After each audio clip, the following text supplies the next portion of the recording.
Hello বন্ধুরা, আশা করি সবাই ভালো আছেন।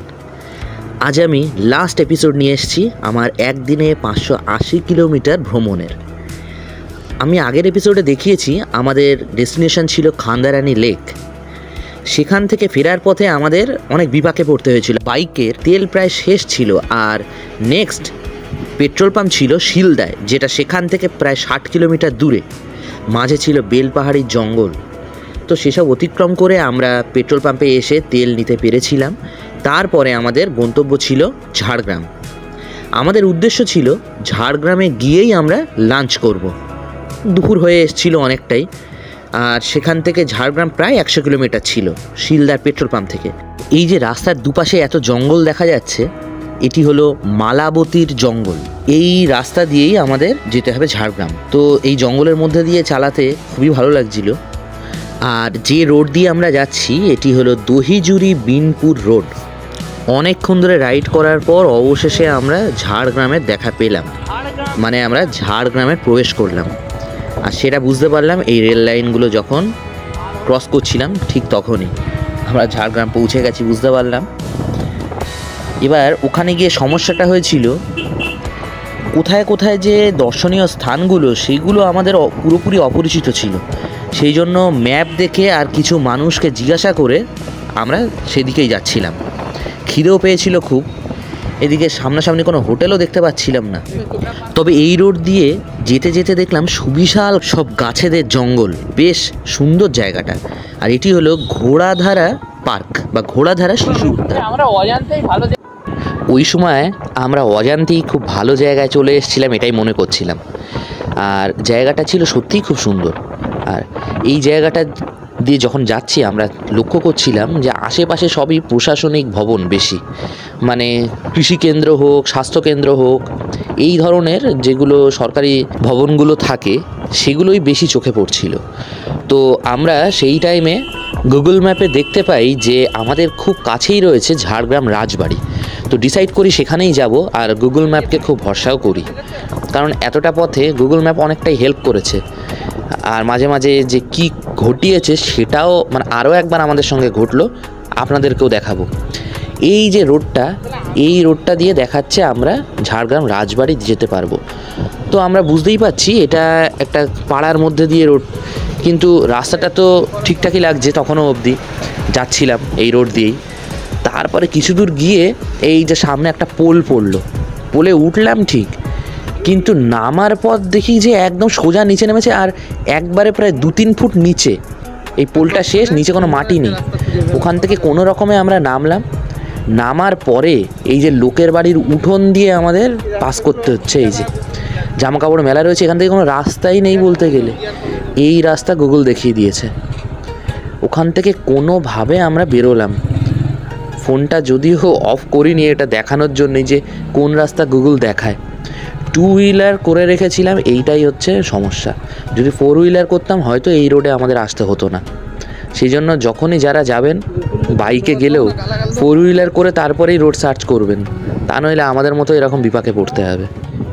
এত সব বিপদ কাটিয়ে যখন আমরা রাজবাড়ির সামনে এসে উপস্থিত হলাম, তখন দেখলাম রাজবাড়ির সামনে দুজন বসে আছে।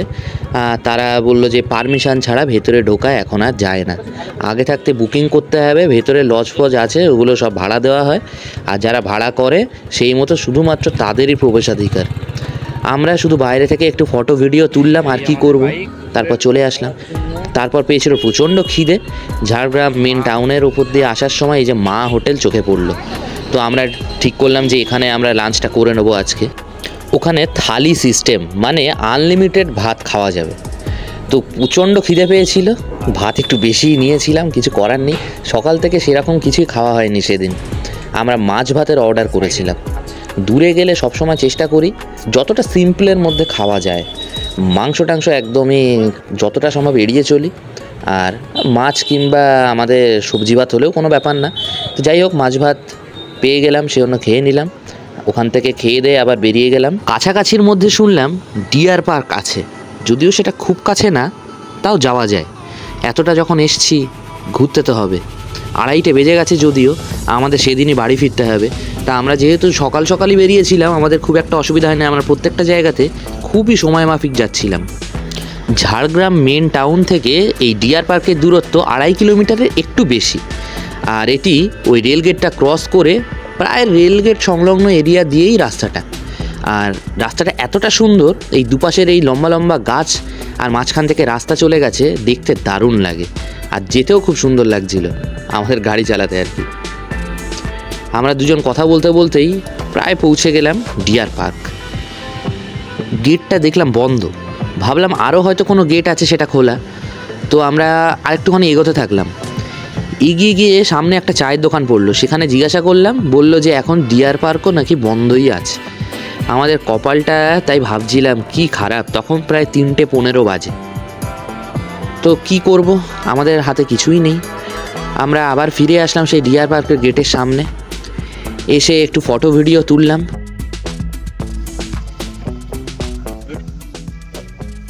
তো এখন আমরা ঝাড়গ্রাম ডিয়ার পার্কে এসেছি।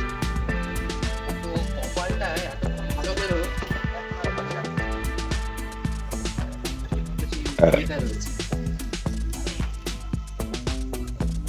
এতদিন কষ্ট করে আসার পরে ওখানে অনেকক্ষণ দাঁড়াতে হয়েছে। এই যে জঙ্গল মহল জুলজিক্যাল পার্ক ঝাড়গ্রাম শুনলাম এসে যে বৃহস্পতিবার এটা টিকিট কাউন্টার। টিকিটের মূল্য 12 বছরের ঊর্ধ্বে 25 টাকা, 3 থেকে 12 বছর 10 টাকা। আমাদের খুব ইচ্ছে ছিল, সেই জন্য আমরা এতটা দূরে থাকা সত্ত্বেও এই সন্ধে হয়ে আসছে এখন আমরা আমাদের ডেস্টিনেশন থেকে মানে বাড়ি থেকে প্রায় 200 কিলোমিটার দূরে আছি। তো হলো না, কপালে পরের বার যদি আসি তখন। আর এখানে একটা বেস্ট যে জিনিস সেটা হচ্ছে এই চারপাশের এই জঙ্গল, রাস্তা, এটা খুব ভালো লাগছে। এখানে পদচারণ করা আছে, আই লাভ ঝাড়গ্রাম। কপাল খারাপ,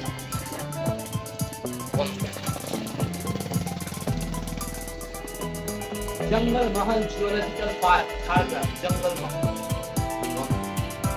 বেকার হয়ে গেল।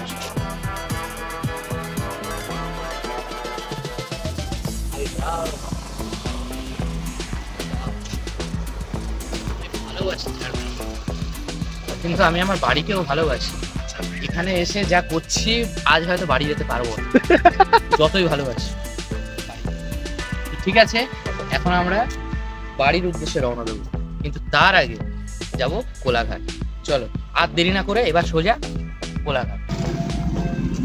যাই হোক, নেক্সট টাইম যখন খোলা থাকবে আর যদি আসি তখন দেখা হবে। এবছর হলো না, এবছর হচ্ছে, এবার হলো না, এবছরই হলো না। হ্যাঁ এবছরই হলো না, কারণ ব্যাপারটা হচ্ছে 2024 নভেম্বর, আর একটাই রয়েছে ডিসেম্বর, তারপর 2025। তো আমাদের এখন নেক্সট ডেস্টিনেশন, এটা যেহেতু হলো না, কোলাঘাট। এখান থেকে দেখাচ্ছি 108 কিলোমিটার দূরে।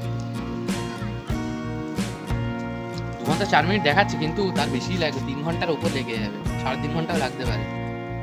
তো ঠিক আছে, আবার কোলাঘাটে গিয়ে নেক্সট ভিডিও। চলো বাই। প্রাকৃতিক সৌন্দর্যে অপরূপা ঝাড়গ্রাম। বনে বনে শাল, পিয়াশাল, কেঁদ গাছের সমারোহ, শালের জঙ্গল আর চারিদিকে সবুজের সমারোহ। সুবর্ণরেখা, হাঁসাই, ডুলুং, তারাফেনী পর্যটকদের কাছে এক বিশেষ আকর্ষণ। অ্যাকচুয়ালি ঝাড়গ্রাম জায়গাটা অনেক বড়। আমরা আসলে মেন ঝাড়গ্রাম টাউনে এসে গেছি, সেই জন্য আশেপাশের মধ্যে এই রাজবাড়ি আর এই ডিয়ার পার্ক এই দুটোই কভার করতে পেরেছিলাম, কারণ তখন শীতকাল ছিল। আর শীতকালে তো জানি 4:30-5টা মানে সন্ধে। যেহেতু জায়গাগুলো অচেনা ছিল, আমরা আর বেশি দূরে কোথাও যাইনি, কারণ আমাদের সারা দিনে প্রায় 400 কিলোমিটারের ওপর তখন কমপ্লিট হয়ে গেছে। বহু জায়গায় ঘোরা কমপ্লিট, এটাই আমাদের লাস্ট ডেস্টিনেশন ছিল।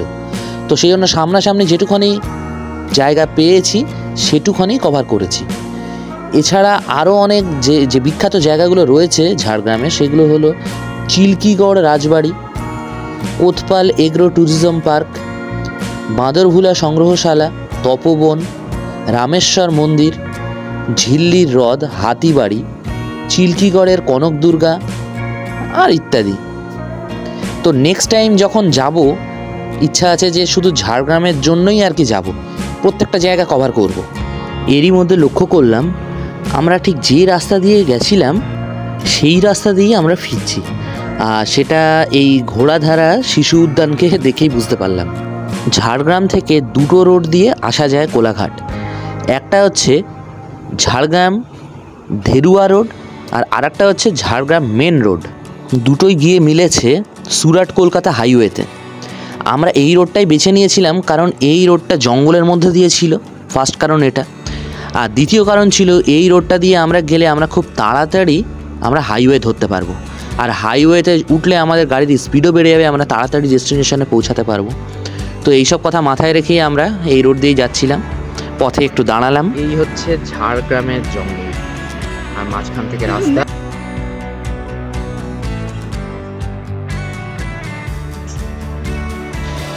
এখানে কোনো মাটি তুলেছে, কোনো পিঁপড়ে হতে পারে। এই পাশেও দেখতে পাচ্ছি এই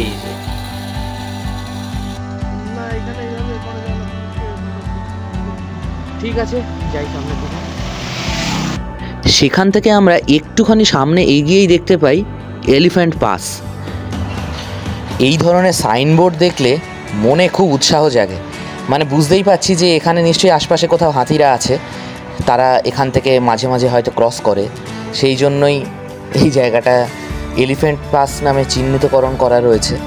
আর আমাদের যদিও দেখা হয়নি কোনো প্রাণীর সাথে, তাও ভালো লাগছিল যে সেরকম জায়গার উপর দিয়ে তো যাচ্ছি। আর এই জায়গাটা হলো খাস জঙ্গল নামে পরিচিত। এখানে পুরোটাই জঙ্গল, কিন্তু এক একটা জঙ্গলের নাম এক এক রকম দিয়ে রাখা। এটা যেরকম খাস জঙ্গল, খানিক দূর গিয়ে আবার যে জঙ্গল সেটা হচ্ছে কলাবনের জঙ্গল। মানে নামগুলো হয়তো আপনারা এর আগেও শুনেছেন, কিন্তু জায়গাটা যে এত সুন্দর মানে সেটা না গেলে বোঝানো যাবে না। আর 3:30 বেজে গেছিলো, প্রায় 3:45 বাজে আমরা যখন এখান থেকে ক্রস করছি। আর সামনেই ছিল শালবনি। এই নামটা তো নিশ্চয়ই শুনেছেন আপনারা। শালবনিতে ঢোকার আগে আমরা একটু মজা করছিলাম। মানে বুঝতেই পারছি আমাদের দিনের রাইড প্রায় শেষের পথে, আর কিছুক্ষণ তারপরই সন্ধে নেমে আসবে। তো আমরা দুজনেই বাইক রাইড করতে আমাদের খুব ভালো লাগে। তো যতটা সম্ভব ফাঁকা রাস্তা পেয়েছি আমরা একটু উচ্ছৃঙ্খল হয়ে যাই মাঝে মাঝে ফাঁকা রাস্তা দেখলে। তো সেটাই করছিলাম আর আমাদের মনের অনুভূতিটাকে বহিঃপ্রকাশ করার চেষ্টা করছিলাম যে সেই টাইমটায় আমরা কতটা আনন্দ পাচ্ছি আর কতটা এক্সাইটেড। আমরা এতটা জার্নি করেছি সেই আগের দিন মাঝরাতে উঠে, রাতে তো ঘুমই হয়নি, তো সেই ওঠার থেকে আমরা বাইক রাইড করে এতটা এসছি, কিন্তু আমাদের এনার্জি কখনো একটুও কমছে না। হয়তো এই বয়সটার জন্যই এতটা সম্ভব হয়েছে। আরও বুড়ো হয়ে গেলে তখন আর হয়তো এত এনার্জিও থাকবে না বা এত ঘোরার সময়ও পাবো না। তো যাই হোক, আমরা সেসব কথা মাথায় রেখেই হোক বা না রেখেই হোক, আমরা যখনই বেরোই কোথাও সেই সময়টাকে আমরা ফুল এনজয় করার চেষ্টা করি, নিজেদের সর্বস্ব দিয়ে, যে মজাই করতে হবে। আমাদের আর নেক্সট কোনো অপশান নেই, যেমন পরিস্থিতিতে থাকি মজা করতে হবে। আর তাছাড়াও বাইকে সারাটা দিন এত দূরের জার্নি, এটা আমাদের কাছে খুব বড় একটা অ্যাডভেঞ্চার ছিল। নামই তো শুনেছেন, একদিনে 580 কিলোমিটার। আর আমাদের এটা ফার্স্ট রাইডই ছিল যে দিনের দিনই আমরা বাড়ি ফিরবো, তাড়াতাড়ি বেরোবো আর আসবো। তা এতগুলো জায়গায় গেছি, আমাদের অনেক অভিজ্ঞতা হয়েছে, অনেক সুন্দর সুন্দর দৃশ্যের জায়গার আমরা সাক্ষী থেকেছি। আর সেগুলো এখন মানে কিছুদিন তো মাথায় থাকবেই, তারপরে আবার আমরা কোথাও নিশ্চয়ই বেরোবো। এরই মাঝে আমরা শালবনি টপকে হাইওয়ের একেবারে কাছে চলে আসলাম। কিছুক্ষণের মধ্যেই আমরা হাইওয়েতে উঠে পড়লাম। এটাই ছিল মুম্বাই কলকাতা হাইওয়ে। হাইওয়েতে ওঠার পরই আমাদের সামনে যেটা বললো সেটা হচ্ছে লোধাশুলি জঙ্গল। এই লোধাশুলি জঙ্গলটা হচ্ছে হাইওয়ের দুই ধারেই অবস্থিত। হাইওয়েতে ওঠার পরেও দুই সাইডে জঙ্গল আর মাঝখানে হাইওয়ে, খুবই ভালো লাগছিল। আর আমাদের বাইকের স্পিড আগের থেকে এখন অনেকটাই বেড়ে গেছিলো। এবার আমাদের সামনে জামবনি আসে। এখন যে জায়গাটা দেখতে পাচ্ছেন এটা হচ্ছে জামবনির ওপর দিয়ে আমরা যাচ্ছিলাম। তারপর আরও কিছুটা যাওয়ার পরে সামনে একটি টোল প্লাজা দেখতে পাই। এটি হলো বালি ভাষা টোল প্লাজা। তো আমি যথারীতি এই পাশের রাস্তাটা দিয়ে যাওয়ার চেষ্টা করেছিলাম। সেখান থেকে গার্ড বললো যে সাইড থেকে রোড আছে বাইকদের যাওয়ার জন্য। তো আমি আবার বাইকটা পিছনে নিয়ে এসে সাইড থেকে গেলাম। এখানকার নিয়মটা একটু আলাদা, ফার্স্ট টাইম বলে একটু অসুবিধা হয়েছিল আর কি। এই রোডের নামকরণ এখান থেকে সুরাট কলকাতা হাইওয়ে হয়ে যায়। এই হাইওয়ে দিয়ে যাওয়ার পথে আমাদের প্রায় চোখে পড়ছিল যে বৃহৎ সংখ্যায় অনেক গরু নিয়ে যাচ্ছে। কোনো রাখাল বা জানি না, এরা হয়তো গরুর ব্যবসা করতে পারে, তা পুরো রাস্তা জুড়ে পুরো রাস্তা এরাই কভার করে নিয়ে যাচ্ছে, এত গরু। তো যাই হোক, আরেকটুখানি এগিয়েই আমাদের চোখে পড়লো পাশ থেকে একটা রেল লাইন চলে গেছে, আর তাতে ট্রেনও যাচ্ছে। আর একটা স্টেশন দেখতে পেলাম, এই স্টেশনটার নাম হচ্ছে খেমাশুলি রেলওয়ে স্টেশন। এই যে আপনারা দেখতেই পাচ্ছেন, আর দৃশ্যটা খুবই সুন্দর। সেই মুহূর্তেই ট্রেনটা ক্রস করছিল ওই স্টেশন থেকে। এই রোডে যাওয়ার সময় সবথেকে বিরক্তিকর লাগছিল এই গরুর পাল। এরা রাস্তা জুড়ে যাচ্ছে, বড় বড় লরি আছে, যে কোনো মুহূর্তে দুর্ঘটনা ঘটতে পারে। মানে এত সংখ্যায় গরু নিয়ে যাচ্ছে, এরা পুরো রাস্তাটাই প্রায় কভার করে ফেলছে। আমরা মাঝে মাঝে ভিডিও বানাচ্ছিলাম যাওয়ার পথে, তো আমরা খড়গপুরের খুবই কাছে ছিলাম, আর সেই মুহূর্তে আমি একটু আমার বাইকের কতটা স্পিড ওঠে সেটাও টেস্ট করছিলাম। আমার এই মেটিওর বাইকে এটিই ছিল ফার্স্ট ট্রিপ হাইওয়েতে, তো সেই জন্য একটা মনে মনে অনেক দিনের ইচ্ছাও ছিল যে স্পিড কতটা ওঠে সেটা চেক করব।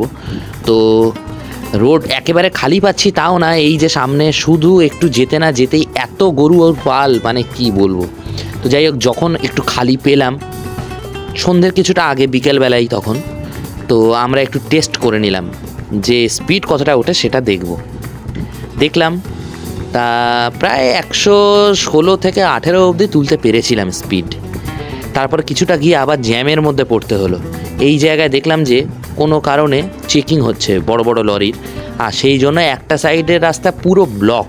তো সেসব কাটিয়ে আমরা সামনের দিকে এগোলাম, এগিয়ে আবার একটি টোল পড়লো, সেই টোল ক্রস করে তারপর আমরা আবার সুন্দর রাস্তা পেলাম। আর এই রাস্তায় আগের থেকে গরুর পালের সংখ্যা তুলনামূলক অনেক কম ছিল, তো সেই জন্য এই রাস্তায় আরও ভালো করে টেস্ট করতে পারলাম স্পিড কতটা ওঠে। তো এই যে দেখতেই পাচ্ছেন 120 প্রায় লাগোয়া। তো সেই রকম সময় আমি স্টপ করে দিলাম, কারণ সন্ধে প্রায় হয়েই আসছে, আর গাড়ি ঘোড়ার সংখ্যাও দেখলাম যে তুলনামূলক এই রাস্তায় একটু বেড়ে গেছে। তবে একটা জিনিস আমরা চ্যালেঞ্জের সঙ্গে অ্যাকসেপ্ট করছিলাম, গুগল যদি বলে যে আমাদের এই দূরত্ব অতিক্রম করতে আর 10 মিনিট লাগবে, তো আমরা সেটা 8 মিনিটে করার চেষ্টা করছিলাম, আর সেটা কখনো কখনো আমরা সফলও হচ্ছিলাম। মানে স্পিডটা এতটাই বেশি ছিল সেই সময়, যদিও আমি এটা ফাস্ট ফরওয়ার্ড করেই দেখাচ্ছি, তাও স্পিড অনেকটাই বেশি ছিল। তো এরকম সময় আমরা কোলাঘাট এসে পৌঁছে গেলাম অ্যাট লাস্ট। বাজে 5:25, আমরা কোলাঘাট এসেছি। নেমে একটু এখানকার টিফিনটা করবো, এখানে সরকারি বাসগুলো দাঁড়িয়ে আছে।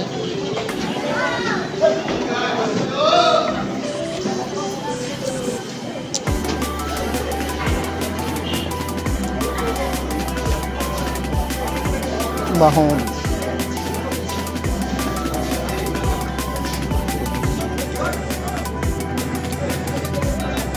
চোখ মুখের অবস্থা একদমই ভালো না, আজকে স্নানও হয়নি, সকাল থেকে জলও সেরকম খেতে পারছি না, মোটামুটি যেটুকু পেরেছি খেয়েছি। এখন একটু টিফিন করে সোজা বাড়ির উদ্দেশ্যে রওনা দেবো, এখনও 100 কিলোমিটারের বেশি বাকি। ঠিক আছে, আমরা ওখান থেকে ডিম টোস্ট, সিঙ্গাড়া, চা এইসবই আর কি খেলাম। তারপরে ওখান থেকে আবার আমরা রওনা দিলাম আমাদের বাড়ির উদ্দেশ্যে। সেখান থেকে আস্তে আস্তে আমরা আবার একটা টোল গেট পেলাম, সেই টোল গেটটা যাতে না ক্রস করতে হয় সেই জন্য আমরা সাইড থেকে আসলাম। কোলাঘাট থেকে আমাদের বাড়ির দূরত্ব ছিল 103 কিলোমিটার।